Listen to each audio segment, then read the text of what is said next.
Bendiciones hermosas, bienvenidas. El Salmo 145 dice, alabaré tu nombre, exaltaré tu poderío, por cuanto tú, Señor, me has amado. Gracias, Padre, por este tiempo poderoso que nos permites venir confiadamente a ti. Gracias, Señor, por saciar nuestra alma.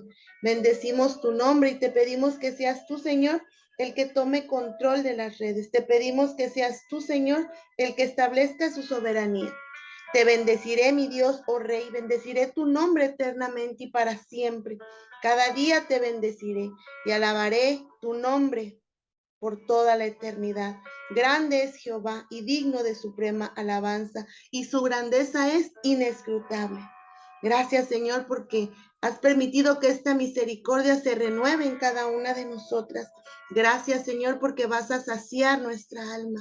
Gracias por cada mujer, Señor, que se levantó hoy y se conecta para estar aquí, Señor, porque tu grandeza es inescrutable. Gracias por esta misericordia que renovaste.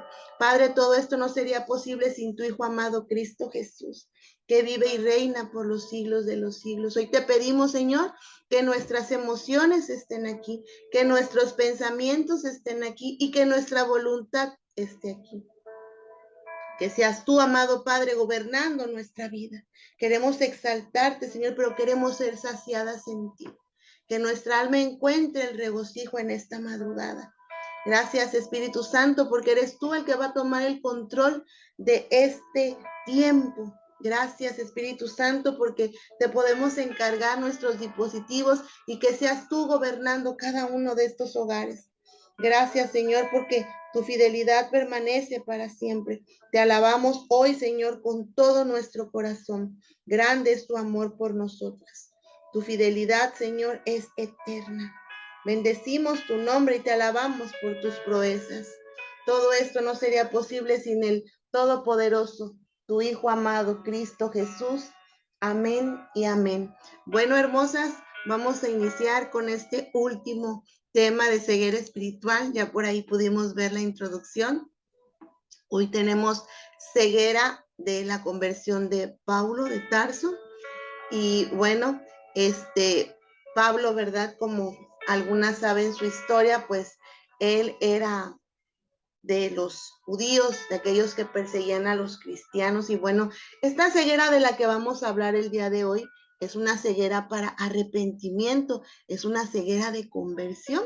La ceguera que Pablo padeció fue para ver realmente, para ser transformado y ser totalmente un hombre nuevo, para que el Señor fuera en su vida todo lo que necesitaba hacer. Y él cambió de una forma radical. Nos vamos a ir, como vimos en el post, a Hechos, y vamos a estar en el capítulo 9. Y ya si por ahí tienes tu Biblia para que acompañes esta lectura. Y como subtítulo dice, conversión de Saulo. Mientras tanto, Saulo, respirando aún amenazas de muerte contra los discípulos del Señor, se presentó al sumo sacerdote y le pidió cartas para las sinagogas de Damasco. Tenía la intención de encontrar y llevar presos a Jerusalén a todos los que pertenecían al camino, fueran hombres o fueran mujeres. En el viaje sucedió que al acercarse a Damasco, una luz del cielo resplandeció. De repente a su alrededor cayó al suelo y oyó una voz que decía, Saulo, Saulo, ¿por qué me persigues? Versículo 5. ¿Quién eres, Señor? Preguntó. Yo soy Jesús, a quien tú persigues, le contestó la voz. Levántate y entra en la ciudad, que allí se te dirá lo que tienes que hacer. Los hombres que viajaban con Saulo se detuvieron atónitos, porque oían la voz, pero no veían a nadie. Saulo se levantó del suelo, pero cuando abrió los ojos no podía ver. Así que lo tomaron de la mano y lo llevaron a Damasco. Estuvo ciego 3 días sin comer ni beber nada. Versículo 10. Había en Damasco un discípulo llamado Ananías, a quien el Señor llamó en una visión. Ananías, aquí estoy, Señor. Anda, ve a la casa de Judas en la calle que se llama Derecha y pregunta por un tal Saulo de Tarso. Está orando. y ha visto una visión a un hombre llamado Ananías que entra y le pone mano sobre él para que recobre la vista. Entonces Ananías respondió: Señor, he oído hablar mucho de este hombre y de todo el mal que ha causado a tus santos en Jerusalén. Y ahora lo tenemos aquí, autorizado por los jefes de los sacerdotes para llevarse presos a todos los que invocan tu nombre. Ve, insistió el Señor, porque ese hombre es mi instrumento escogido para dar a conocer mi nombre tanto a las naciones y a sus reyes como al pueblo de Israel. Yo le mostraré cuánto tendrá que padecer por mi nombre. Ananías se fue y llegó a la casa, le impuso las manos a Saulo y le dijo: hermano Saulo, el Señor Jesús, que se te apareció en el camino, me ha enviado para que recobres la vista y seas lleno del Espíritu Santo. Al instante cayó de los ojos de Saulo algo como escamas y recobró la vista. Se levantó y fue bautizado. Y habiendo comido, recobró las fuerzas. Amén. Bueno, amadas, pues Saulo fue sanado al tercer día de su ceguera. Esto lo vemos en el versículo 9 de Hechos 9. Y bueno, tal como el Señor también al tercer día resucitó de entre los muertos. Las escamas de los ojos caen también cuando somos bautizados y salimos de la muerte a la resurrección. Cuando renovamos nuestro bautizo, ¿verdad? Cuando aquellas que quizás en algún momento fueron bautizadas y después hubo una separación, bueno, por medio de esta reconciliación, también esa ceguera va desapareciendo. Y bueno, vemos que esta primera parte presenta, ¿verdad? Estos días que hemos visto, presenta la soberanía de Dios sobre la vista, tanto física como metafórica, porque estamos hablando de nuestra vista interna, de nuestra vista espiritual, que está hablando de esta vista espiritual, de un entendimiento o comprensión. Dios declara que Él ciega, ya sea como castigo por el pecado, o simplemente porque lo considera necesario para llevar a cabo su propósito, como lo vemos el día de hoy. Recordemos que estuvimos viendo que era consecuencia del pecado esta ceguera. En lugar de cegar, ¿verdad? Directamente no es el enemigo, no es el enemigo el que nos ciega. Satanás engaña, distorsiona y tuerce la verdad. A veces podemos usar los términos cegar y engañar indistintamente. Lo que estoy tratando de decir es que Él no tiene el poder. Es lo que nos envuelve, que Él hace que quedemos ciegos, o sea, a través de sus mentiras, de sus engaños. Pero el poder solo lo tiene el Señor, lo que puede tener efectos similares en la comprensión cuando el enemigo nos engaña, cuando el enemigo llega con estas verdades a medias, con estas distorsiones, ¿sí? Sin embargo, la distinción crítica es que todo se reduce a la intención, y es que Dios está absolutamente comprometido con la verdad, con lo que es real, a diferencia de Satanás, que él lo que quiere es engañar, matar y destruir. Jesús se declaró a sí mismo como la verdad. Dios desea que sus hijos entiendan y caminen en la verdad. Sin embargo, sin las facultades espirituales necesarias, una persona puede encontrar la verdad abrumadora, incluso dolorosa, tal como un ojo enfermo puede encontrar insoportable la luz brillante. Y es que Dios esconde y revela la verdad de acuerdo a su voluntad mientras mueve su creación hacia la luz eterna. Y bueno, en su estado natural los humanos no pueden lidiar con el conocimiento y la comprensión de Dios, por lo que Él les abre los ojos según lo que es apropiado.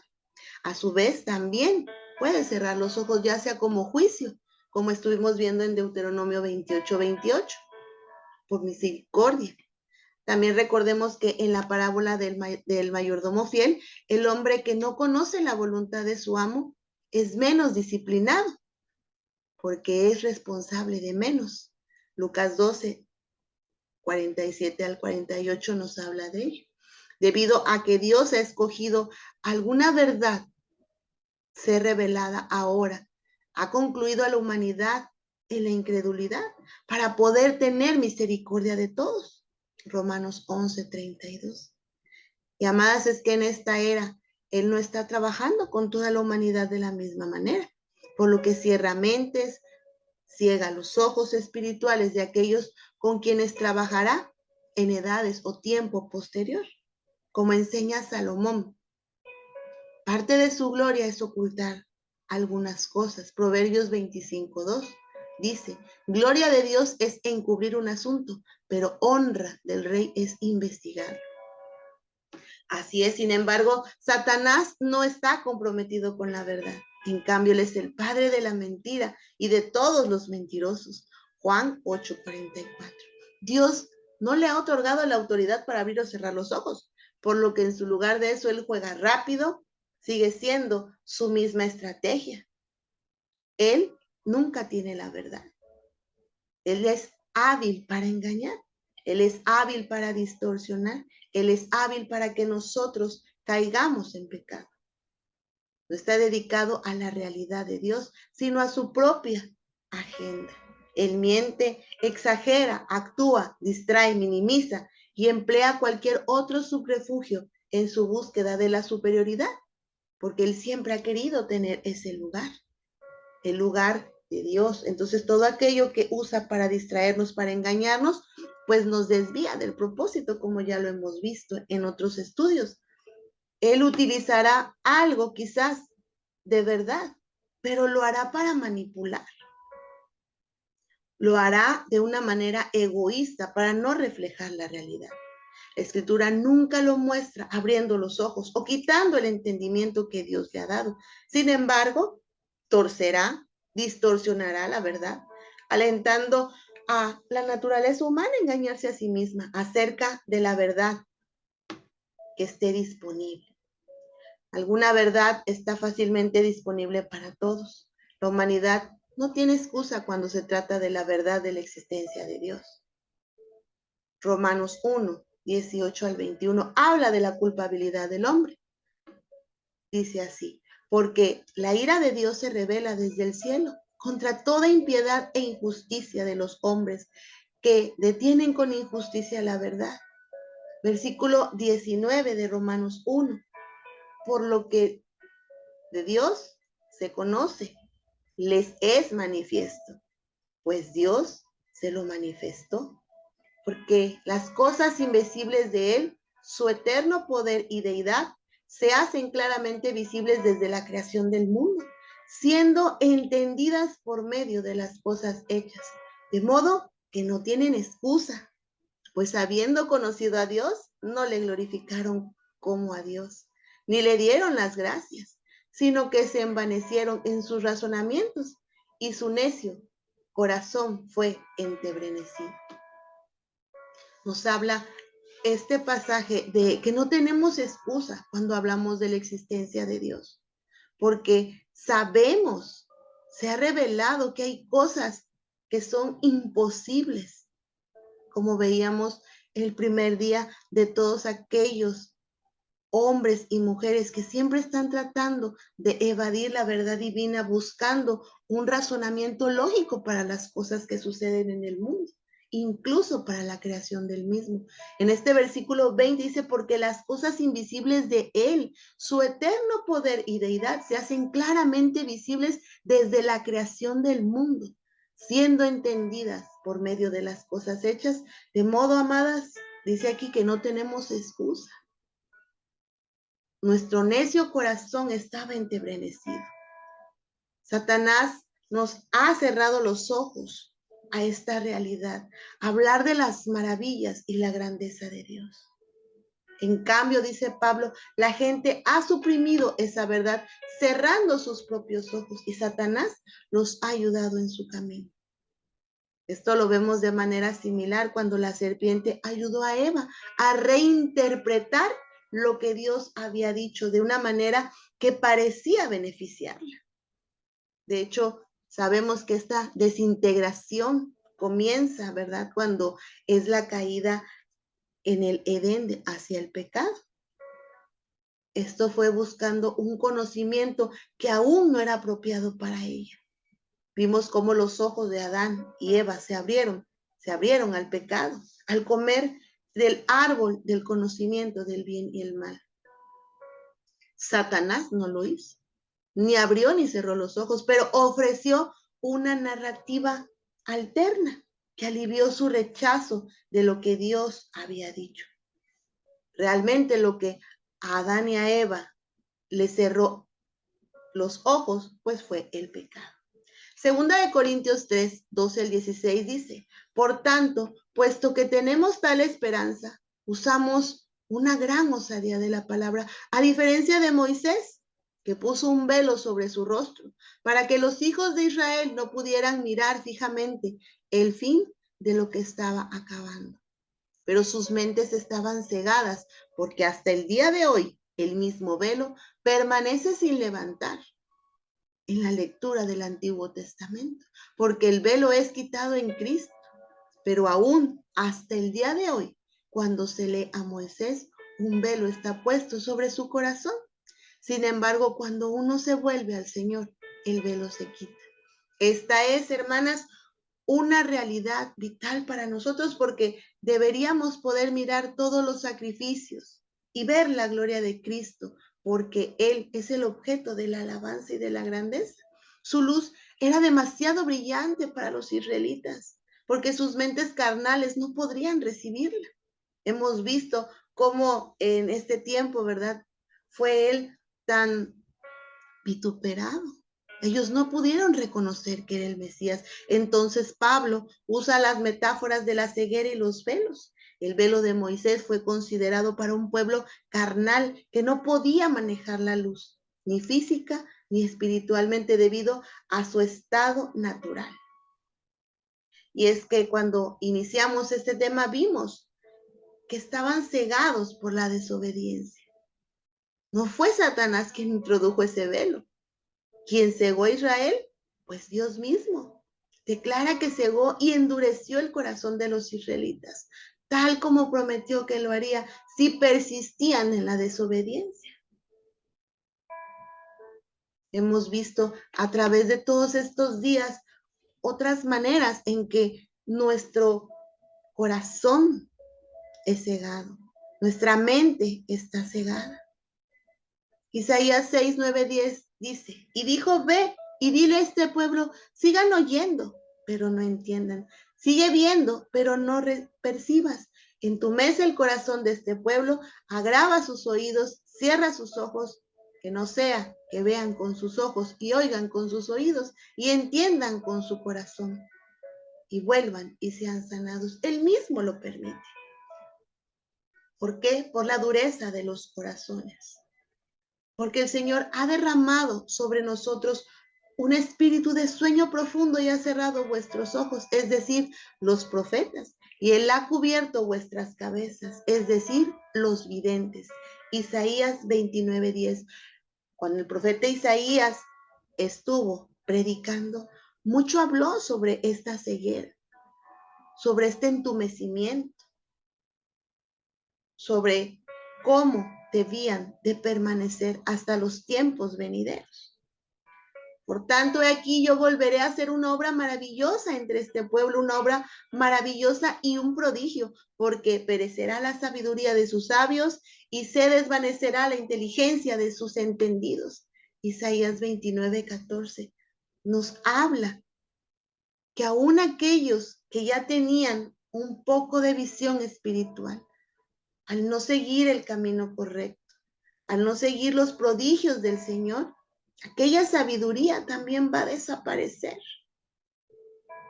debido a la dureza de corazón de Israel y el rechazo a Dios por parte de la inusual comisión de Isaías fue empeorar aún más la ceguera autoinfligida de Israel. Dios usó con éxito a Isaías, de tal manera que cuando Jesús entra en escena, la nación todavía está ciega, excepto por los pocos quienes Él eligió para otorgarles la vista espiritual. Aquellos que iban a ser despojados de esa ceguera, porque iba a ser una ceguera de manera temporal. Cuando Jesús vino a los suyos, Dios retuvo una bendición increíble, de tal manera que los judíos en general no pudieron ver a su Salvador. ¿Se imaginan tanto que lo estuvieron esperando? Décadas, años, generaciones, y no pudieron reconocerlo. Recordemos la oración de Jesús en Mateo 11:25. Te doy gracias, Padre, Señor del cielo y de la tierra, porque has escogido estas cosas de los sabios y entendidos y las has revelado a los niños. Su pueblo lo vio físicamente, pero la mayoría no lo reconoció espiritualmente.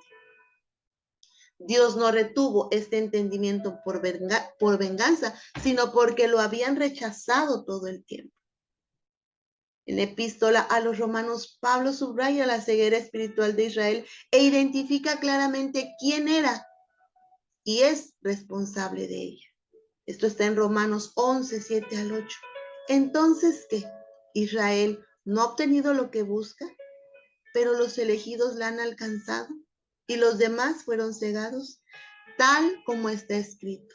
Dios les ha dado un espíritu de estupor, ojos con los que no ven y oídos con los que no oigan hasta el día de hoy.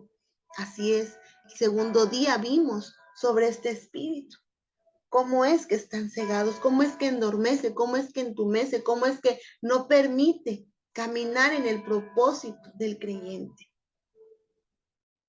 Y también usa una terminología diferente, pero la esencia de sus palabras, sin lugar a dudas, coincide con 2 Corintios 4:3-4.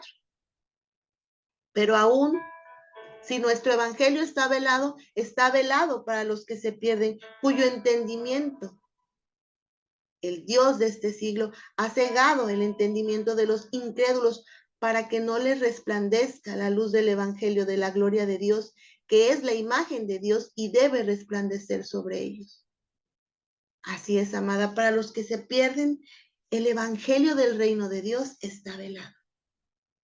Vimos cómo esta ceguera soberana los puede conducir a esa muerte eterna.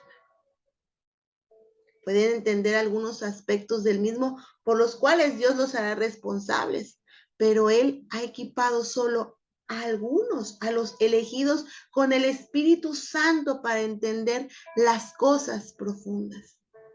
Incluso con los que sus elegidos entienden, todavía algunos ven oscuramente y esperan estar cara a cara. El bienaventurado Pablo, que nos reúne el día de hoy, ha iluminado al mundo entero. Cuando fue llamado, vemos que quedó ciego, pero esta ceguera hizo de él una antorcha para el mundo. Antes él veía para hacer el mal en su sabiduría. Después Dios le volvió ciego para iluminarle para hacer el bien. No solamente le manifestó su poder al presentarse ya resucitado, sino que se le reveló las entrañas de la fe que iba a predicar. Había que alejar de él todos los prejuicios, cerrar ojos, perder las luces falsas de la razón para recibir la buena doctrina. No hay que pensar que esta vocación ha sido impuesta. Pablo era libre de escoger. Impetuoso, vehemente, Pablo tenía necesidad de un freno enérgico, para no dejarse llevar por la fuga y despreciar la llamada de Dios. Dios, pues, de antemano reprimió ese ímpetu en él. Así es, cubriéndolo con esta ceguera, apaciguando su cólera. Luego le habló, le dio a conocer su sabiduría. Esa sabiduría inefable para que reconociera a aquel que perseguía.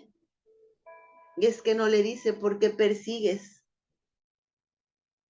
a mis discípulos? ¿Por qué persigues a los que creen en mí? Le dijo directamente, ¿por qué me persigues? Porque perseguía a su iglesia. Esa primera iglesia primitiva. Y así Pablo, al tener este encuentro, comprendería que no podría resistirse a su gracia. Y no es la privación de la luz lo que lo hizo quedar ciego, sino el exceso de ella. Fue toda la luz de Cristo que hizo que él quedara ciego. Fue demasiado para él. Dios escogió en ese momento. Pablo es el primero en reconocerlo. Pero cuando aquel que me escogió desde el seno de mi madre y me llamó por su gracia, tuvo a bien revelar en mí a su Hijo. Gálatas 1:15.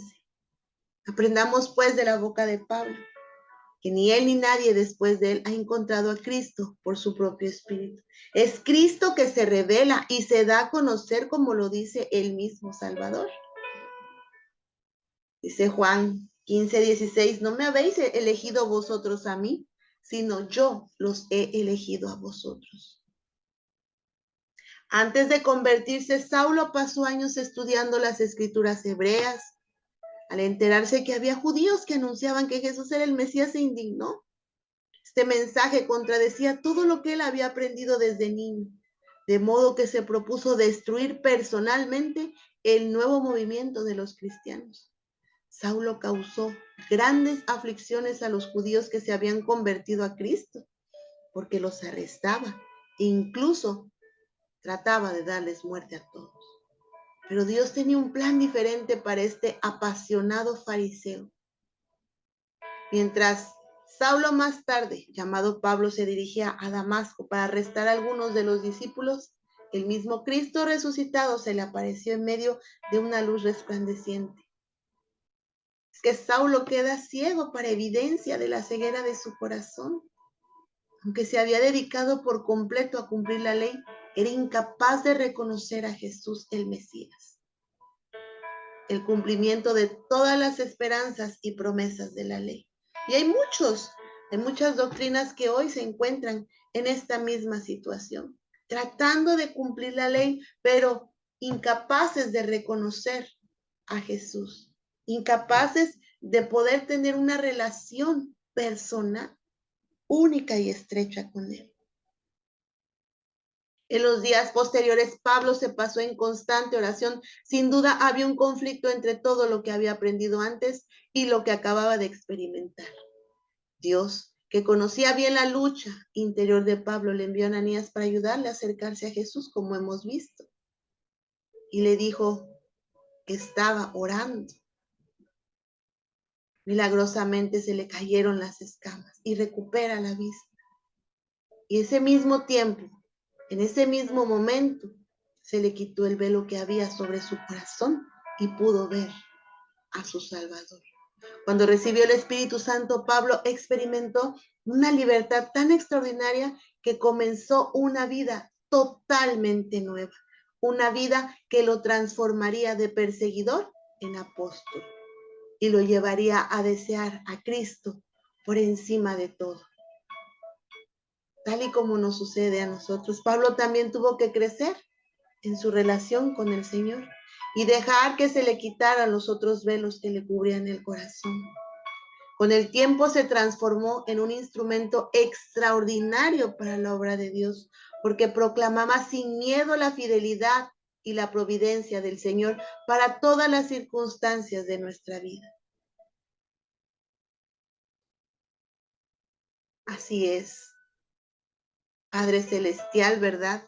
Le permitió ser escogido, le permitió por gracia reconocer a su Hijo y que esas escamas y esos velos le fueran quitados. ¿Para qué? Para ser un instrumento, porque conocía su pasión, conocía lo decidido que era. En Hechos 22:3 nos habla de que, dice, en aquellos días Pablo dijo al pueblo, yo soy judío, nací en Tarso de Cilicia, pero me crié aquí en Jerusalén, fui alumno de Gamaliel y aprendí a observar en todo su rigor la ley de nuestros padres y estaban llenos de fervor religioso, como lo están ustedes ahora.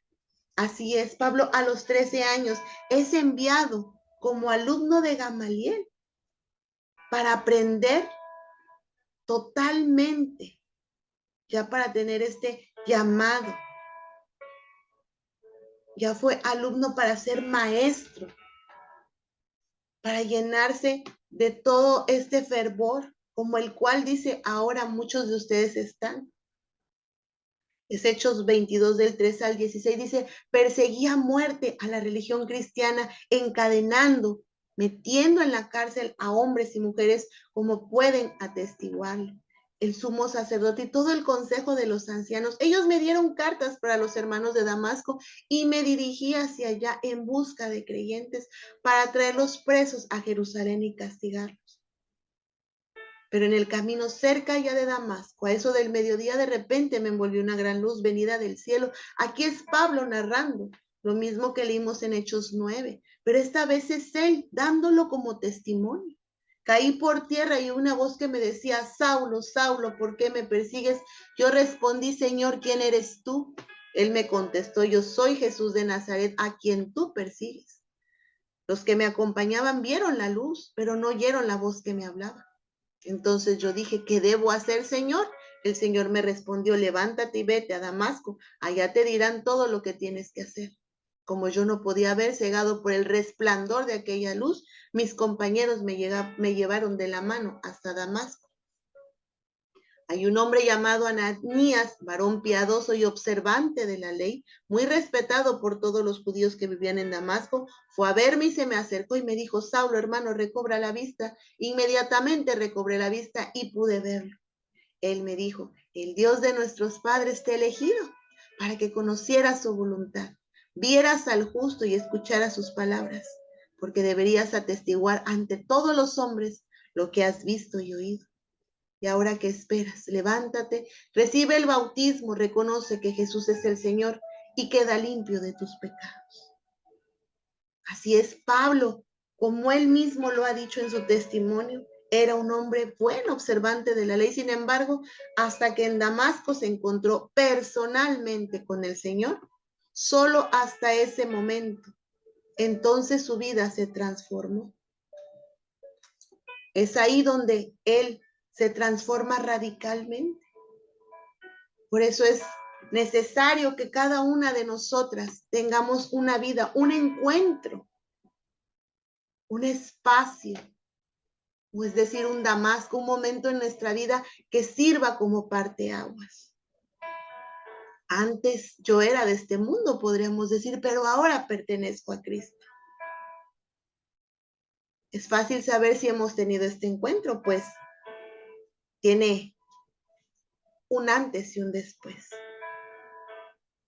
Si no has tenido este encuentro transformador con Jesús, pídele al Espíritu Santo llegar a tenerlo, pues solo Él te puede conceder una nueva vida, lo que verdaderamente podemos llamar vida. Antes, sin Cristo, eso no era vida.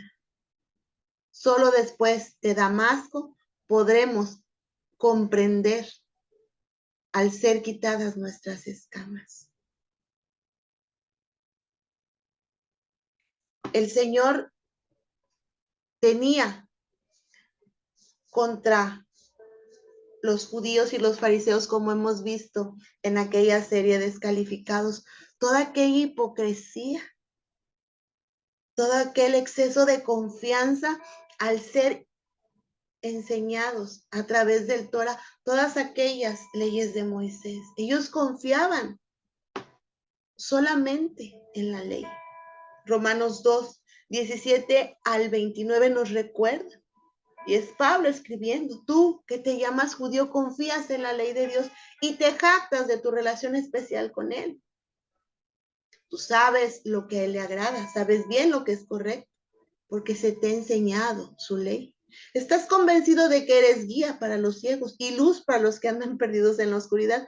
Piensas que puede ser instruir al ignorante y enseñar a los niños los caminos de Dios, pues estás seguro de la ley de Dios, te da pleno conocimiento y toda verdad. Ahora bien, si tú enseñas a otros, ¿por qué no te enseñas a ti mismo? Predicas a otros que no se debe robar, pero tú robas. Dices que está mal cometer adulterio, pero tú cometes adulterio. Condenas la idolatría, pero usas objetos robados de los templos paganos. Te sientes muy orgulloso de conocer la ley, pero deshonras a Dios al quebrantarla. No es extraño que las escrituras digan, los gentiles blasfeman el nombre de Dios por causa de ustedes. Y la ceremonia judía de la circuncisión solo tiene valor si obedeces la ley de Dios, pero si no lo obedeces, no estás en mejor condición que un gentil incircunciso. Y si los gentiles obedecen la ley de Dios, ¿acaso Él los considera su propio pueblo? De hecho, condenarán a ustedes los judíos que están circuncidados y tienen la ley de Dios, pero no lo obedecen. Pues no se es un verdadero judío solo por haber nacido de padres judíos, ni por haber pasado por la ceremonia de la circuncisión. No, un verdadero judío es aquel que tiene el corazón recto a los ojos de Dios. La verdadera circuncisión no consiste meramente en obedecer la letra de la ley, sino que es un cambio de corazón producido por el Espíritu. Una persona con un corazón transformado busca la aprobación de Dios, no la de la gente. Así es, cuando verdaderamente tenemos una relación con Cristo Jesús, buscamos su guía, buscamos su aprobación, buscamos su enseñanza y buscamos meramente obedecer. Ya no nos manejamos por nosotras mismas. Y es que después de que Ananías le pone las manos a Saulo, le impuso las manos y cayeron sus ojos una especie de escamas y recobró la vista y fue bautizado, el pecado que había hecho que esas escamas se formaran en sus ojos y en sus corazones para obstruir su visión, fue sanada en el bautismo, como lo vimos. Es poderoso cuando el Señor confirma lo que quiere hacer en nuestras vidas. Podemos vivir a través de esta luz de la confirmación y nunca más caer en esta ceguera espiritual. Estar pendientes de no llegar a ella. Antes ustedes eran tinieblas, pero ahora son la luz del Señor. Vivan como hijos de la luz. Y es que vimos algunos aspectos que nos llevan a esta total ceguera espiritual. Primer día comentamos sobre la rebeldía y la incredulidad. Pero hoy te quiero hablar de algunos otros aspectos que debemos de tener cuidado para no caer en ella. Segunda de Crónicas 20:11 dice, cuando nuestros antepasados salieron de Egipto, tú no les permitiste entrar al territorio de Amón, Moab y Seir, sino que les mandaste que fueran por otro camino. Así evitaste que ellos destruyeran a esos pueblos. Pero ahora los ejércitos de esa gente nos están atacando y nos quieren echar del territorio que tú nos diste. Este aspecto que vemos en 2 de Crónicas 20:11 es poner la mirada en las circunstancias. Esto también produce ceguera espiritual. Porque Hebreos 12:2 nos dice, fijemos la mirada en Jesús, el iniciador y perfeccionador de nuestra fe, quien por el gozo que le esperaba soportó la cruz, menospreciando la vergüenza que ella significaba. Y ahora está sentado a la derecha del trono de Dios. Así es, dejemos de ver las circunstancias, pidamos revelación sobre cada proceso que estemos viviendo. Que sea Él el que perfeccione nuestro camino. Hay cosas que debemos de soportar para en algún momento tener el gozo que le esperaba. Otra parte que nos llevan a la ceguera espiritual son los prejuicios. Vimos también el espíritu de estupor. Hebreos 5:14, la comida sólida es para los que han crecido espiritualmente y para aquellos que por la práctica han aprendido la diferencia entre lo bueno y lo malo. Así es, no debe haber prejuicios, debemos de estar pendientes de ese espíritu de estupor. Otra causa de ceguera espiritual es ver apariencias sin discernimiento. Primera de Samuel 16:7, sé que lo conoces. Pero el Señor dijo a Samuel, no mires su apariencia, ni lo alto de su estatura, porque lo he desechado. Pues Dios no ve como el hombre. El hombre mira la apariencia exterior, pero el Señor mira el corazón. Estas fueron algunas de las causas que estuvimos viendo durante estos días y otras más que agregamos el día de hoy. Pero ¿qué hacer? ¿Qué hacer para no caer en ceguera espiritual? Bueno, pues necesitamos revelación por medio de la palabra. En el camino de Maús, los ojos de los dos discípulos estaban restringidos, como nos platica Lucas en el capítulo 24, versículo 16. Jesús, comenzando con los escritos de Moisés, les mostró todos los lugares de la escritura que hablaban de él. Abrió sus ojos para ver cosas que antes no podían comprender. El Dios verdadero había cerrado a los ojos de Israel, como hemos visto. El Dios de esta era los había cegado y ahora estaba abriendo los ojos poco a poco a los que estaban llamando para poder sanar sus mentes. Necesitamos revelación por medio de la palabra para no tener ceguera espiritual. Para no tener ceguera espiritual necesitamos también vivir de acuerdo a la voluntad de la palabra. Porque muchas veces tenemos la revelación, pero no vivimos de acuerdo a la voluntad de la palabra. Y los preceptos del Señor son rectos, traen alegría al corazón. Esto está en Salmos. El mandamiento del Señor es claro, da luz a los ojos. Amada, si no leemos ni consultamos con la palabra y no hay rectitud ni una relación fidedigna. ¿Y qué quiere decir fidedigna? Bueno, que es digna de ser creída, que merece crédito. Necesitamos vivir de acuerdo con la voluntad de Dios.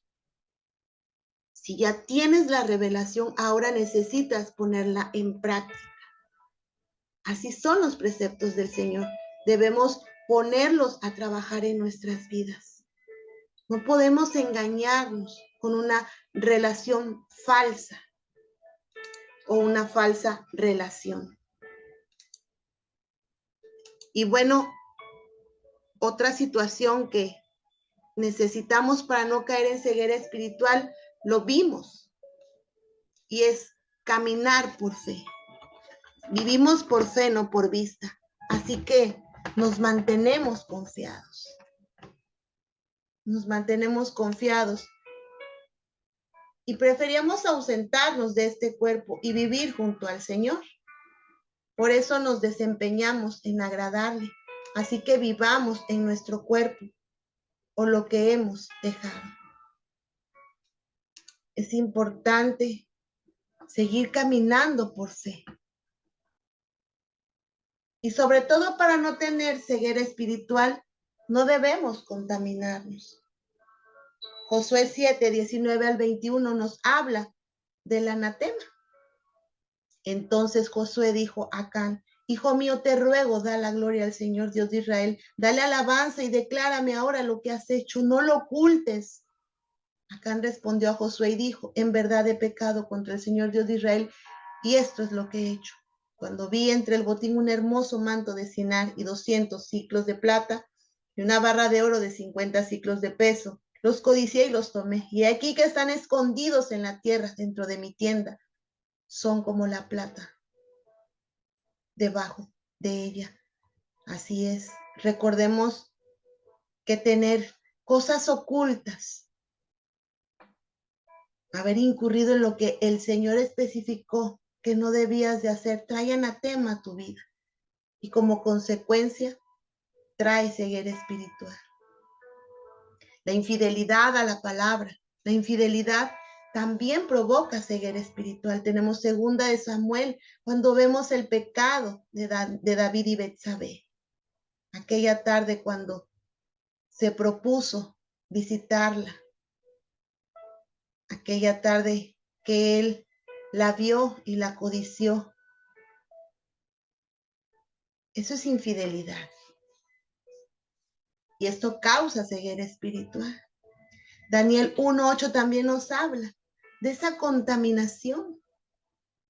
Hoy puede ser esa contaminación con las cosas del mundo, porque en aquel tiempo Daniel se propuso en su corazón no contaminarse con los manjares del rey, ni con el vino que bebía, y pidió al jefe de los oficiales que le permitiera no contaminarse. Así es, debemos de estar pendientes de aquellas cosas que pueden acarrear ceguera a nuestra vida. Tal como Job 31:1 nos recuerda, yo había convenido con mis ojos no mirar con lujuria a ninguna mujer. Hoy pregúntale al Señor, ¿qué están viendo tus ojos que pueden quedar ciegos? ¿Qué es lo que ves que te contamina? Y como último, orar por la sanidad de esta ceguera espiritual. Mi corazón es que los ojos de vuestro corazón sean iluminados, para que sepáis cuál es la esperanza de su llamamiento, cuáles son las riquezas de la gloria de su herencia en los santos.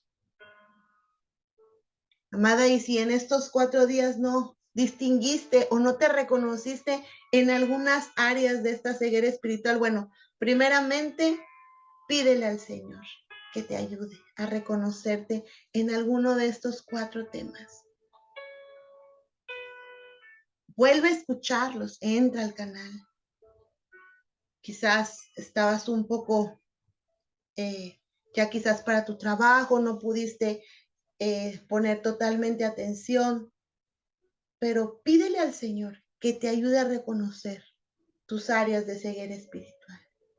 Y también pídele al Señor crecer en gracia y conocimiento para que puedas alcanzar esta nueva visión, para que puedas volverte radical, tal como Pablo lo hizo, para que puedas vivir de acuerdo a la voluntad de su palabra, para que puedas tener revelación por medio de la palabra y puedas caminar en esa fe.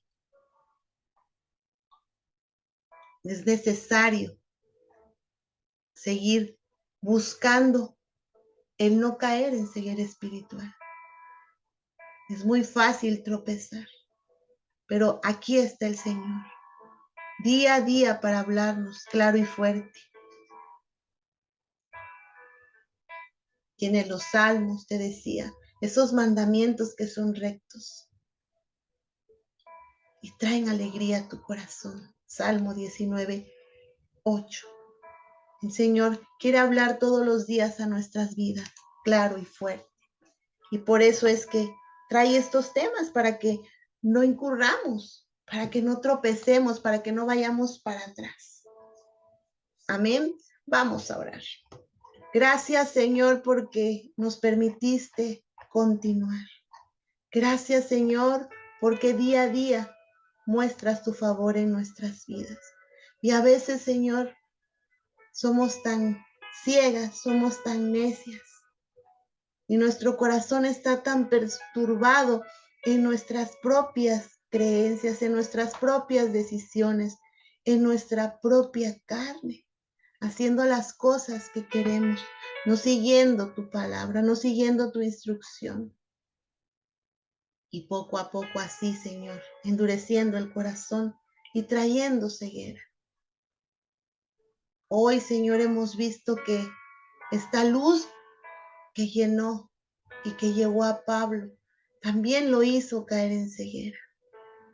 Señor, nosotros queremos que estas escamas caigan de nuestros ojos. Te damos gracias, Padre del cielo y de la tierra, por todo lo que estás haciendo, por todo lo que escondiste a los sabios y a los entendidos, para revelarnos a nosotros tu palabra. Gracias, Señor, porque nos escogiste desde el vientre de nuestra madre. Tú nos tuviste, Señor, a revelar bien a tu Hijo a cada una de nosotras. Y por eso estamos aquí. Cristo es lo que nos une, Señor. Pero queremos crecer en esta relación con Él. Ya no queremos velos que cubran nuestro corazón. Ya no queremos falsas, Señor, creencias en nuestra vida que tapen y que nublen nuestra mirada. Padre Celestial, te damos gracias por habernos hecho tus hijos y te rogamos que quites todos los velos que tengamos todavía en el corazón y nos impidan conocerte tal y como eres. Queremos ser buenos instrumentos del Espíritu Santo y dar testimonio de tu gracia en nuestras vidas. Gracias, Señor, porque queremos un Damasco, queremos un de repente que nos transforme, que traiga luz verdadera a nuestras vidas y que podamos, Señor, desechar aquella vida que no es como a ti te agrada. Gracias, Señor, porque queremos ese encuentro personal y diario contigo y queremos ser transformadas radicalmente. Queremos tener un antes y un después en nuestras vidas para poder dar testimonio de la luz verdadera, de esa vida abundante que nos ofreces. Gracias, Señor, por el conocimiento y la revelación que nos has dado el día de hoy. No sería posible sin tu Hijo amado, Cristo Jesús. Gracias, poderoso Rey y precioso Redentor, por mantenernos día a día tomadas de tu mano para alcanzar cada una de las promesas que has dado a nuestras vidas. Gracias, Cristo Jesús, por ayudarnos a permanecer. Ahora, Señor, ayúdanos a dar fruto de esta relación que tenemos contigo, a dar testimonio de lo que haces en nuestras vidas. En el nombre de Cristo Jesús, amén y amén. Bueno, amadas, espero que hayan disfrutado estos días igual que yo. Dios les bendiga, que tengan un excelente jueves. Amén.